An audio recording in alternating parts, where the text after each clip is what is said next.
అందరికీ నమస్కారం. జై శ్రీ గణేష. మనం ఇప్పుడు చూస్తున్నది వరంగల్లోనే ములుగు రోడ్ దగ్గర గణేషులు తయారు చేసే మండపం దగ్గరికి అయితే మనం వచ్చేసాము. ప్రజెంట్ అయితే ఇక్కడ మనం చూసుకోవచ్చు గడ్డితో ఒక రూపాన్ని అయితే తయారు చేస్తున్నారు. చూడ్డానికి 2 కళ్ళు మాత్రం సరిపోవట్లేవండి, అంత సూపర్గా ఉన్నాయి ఈసారి గణేషులు అయితే. ఇక్కడ స్వామి మనకు కూర్చొని ఉన్న మూర్తిలా కనబడుతున్నాడు, పైన మనకు ఎలక వాహనం కనబడుతుంది. ప్రజెంట్ అయితే ఇక్కడైతే స్టార్టింగ్ స్టేజ్లోనే ఉంది. అంటే మనం ఇక్కడ గమనిస్తే ముందైతే ఇప్పుడు సెంటరింగ్ అనేది చేస్తున్నారు. అంటే గణపతి మూర్తిని నిలబెట్టడానికి సెంటరింగ్ అని ఉంటుంది కదా, చెక్క మీద కూర్చోబెట్టడానికి ఆ సెంటరింగ్ అయితే తయారు చేస్తున్నారు. ప్రజెంట్ అయితే ఇక్కడైతే ఒక శాంపిల్ అయితే ఉంది. ఇప్పుడు అతను పైనుంచి అల్లుతున్నాడు, అలా గడ్డితోని వెనక చెక్క కట్టేసి అల్లుతున్నాడు. మనం ఇక్కడ చూసుకోవచ్చు. ఇక్కడ వీళ్ళంతా గడ్డిని ఫస్ట్ ఇట్లా ఒక కుప్పలుగా చేతులు కాళ్ళు ఇట్లా వెరైటీగా తయారు చేస్తున్నారు. ఇక్కడి వాళ్ళంతా అదర్ స్టేట్స్ నుంచి వచ్చి ఇక్కడ వినాయకుని విగ్రహాలను తయారు చేస్తారట. మనం ఇక్కడ చూసుకున్నట్లయితే చిన్న గణపతి విగ్రహం మనకు ఇప్పుడు గడ్డితో తయారు చేశారు. ఇవన్నీ కంప్లీట్ బంకమట్టి విగ్రహాలేనండి. ఇక్కడ చూడొచ్చు గణపతి విగ్రహం కూర్చొని కనబడుతుంది. మనకి అటుపక్క విగ్రహాలు ఉన్నాయి, పైన కూడా ఇంకో విగ్రహం ఉంది. ఇది చూడడానికి ఎంతో బాగుంది. ఇది కంప్లీట్ అయితే మాత్రం సూపర్ ఉంటుంది గణపతి. ఇవి ఎన్నో రకాలుగా చాలా బాగున్నాయి ఇక్కడ. ఈ గడ్డితోనే కాకుండా మనకి ఇంకా ప్లాస్టర్ ఆఫ్ పారిస్తో సూపర్ విగ్రహాలు ఉన్నాయండి మనకు హన్మకొండ వరంగల్లో. ఇప్పుడు ఇది చూసుకున్నట్లయితే మనకు భద్రకాళి గుడికి ఆపోజిట్లో ఇది ఆటోనగర్ రూట్లో ఉంటుంది. ఇదైతే మనం చూడొచ్చు గణపతి. ఇది ముంబై స్టైల్లో ఉంది. వీటితో పాటు ఎన్నో రకాల గణపతి ఐడియల్స్ మాత్రం ఉన్నాయి.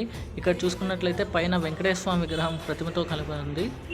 ఈ గణపతి ఇంకా కంప్లీట్ కావడానికి టైం పడుతుంది. ఈ కంప్లీట్ అయినాక ఫుల్ వీడియో మళ్ళీ మీకోసం ఇంకోసారి తీసుకొని వస్తాను. ఇవి చూస్తుంటేనే ఎంతో హ్యాపీగా ఉంది.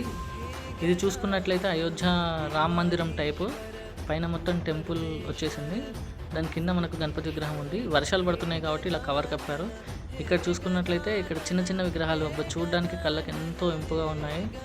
ఇవి నిల్చున్న విగ్రహం చాలా అంటే చాలా బాగున్నాయి. నాకు వీడియోలోనే ఇలా ఉంది అంటే మీరు లైవ్లో చూస్తే ఎంతో బాగుంది. ఈ అయోధ్య విగ్రహం దాదాపు 15 ఫీట్ ఉంటుందని చెప్పారు. వీటితో పాటు ఎన్నో విగ్రహాలు ఉన్నాయి. అయోధ్య విగ్రహంలో మనం చూసుకున్నట్లయితే పక్కన మనకు రాముల వారు కనిపిస్తున్నారు. పైన అయోధ్య మందిరం టెంపుల్ మొత్తం ఆర్చ్ మొత్తం మనకు కనిపిస్తుంది. వీటితో పాటు ఎన్నో రకాల డిజైన్స్ ఉన్నాయి. వీళ్ళ దగ్గర ప్రజెంట్ అయితే 3 ఫీట్ నుంచి 15 ఫీట్ దాకా గణపతులు అయితే వీళ్ళకు అవైలబుల్లో ఉన్నాయట. ఇక రేట్లనే ఇంకా ఫైనల్ కాలేదట. చూసుకోవచ్చు తొండము ఇట్లా తలపాగతో గణపతి, ఇలా డిఫరెంట్ గణపతి విగ్రహాలు అయితే ఇక్కడ ఉన్నాయి. ఇవి చూస్తుంటేనే నాకు కళ్ళకు ఎంతో ఆశ్చర్యంగా కనిపిస్తున్నాయి. కంప్లీట్ అయ్యాక వీడియో మాత్రం సూపర్ ఉంటుంది. ఇవన్నీ చిన్న గణపతులు. ఈ చిన్న గణపతులు కూడా కంప్లీట్ కావడానికి టైం పడుతుందట. ఇవి ఫైనల్ స్టేజ్కి అయితే వచ్చేసాయి. తొండము మరియు చేతులు పెట్టడానికి కొద్దిగా టైం పడుతుందట. అవన్నీ కూడా తయారు చేసి పెట్టారు. కాకపోతే ఇది ఇంకా మొత్తం కంప్లీట్గా ఆరలేదట. ఆరినాక దీనికి అటాచ్ చేస్తారని చెప్తున్నారు.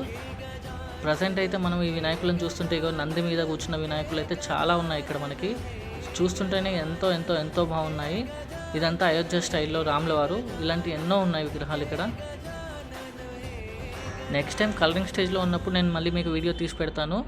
ప్రజెంట్ అయితే ఇది బిగినింగ్ స్టేజ్లోనే ఉన్నాయి. ఇవి కంప్లీట్ అయ్యాక నేను పూర్తి వీడియో మళ్ళీ ఒకసారి మీకు అప్డేట్ చేస్తాను. దయచేసి ఛానల్ని లైక్ చేయండి, షేర్ చేయండి, సబ్స్క్రైబ్ చేయండి. పోయినసారి లాగానే ఈ వీడియోను మీరందరూ ఆదరిస్తారని ఎంతగానో కోరుకుంటున్నాను. జై శ్రీ గణేష.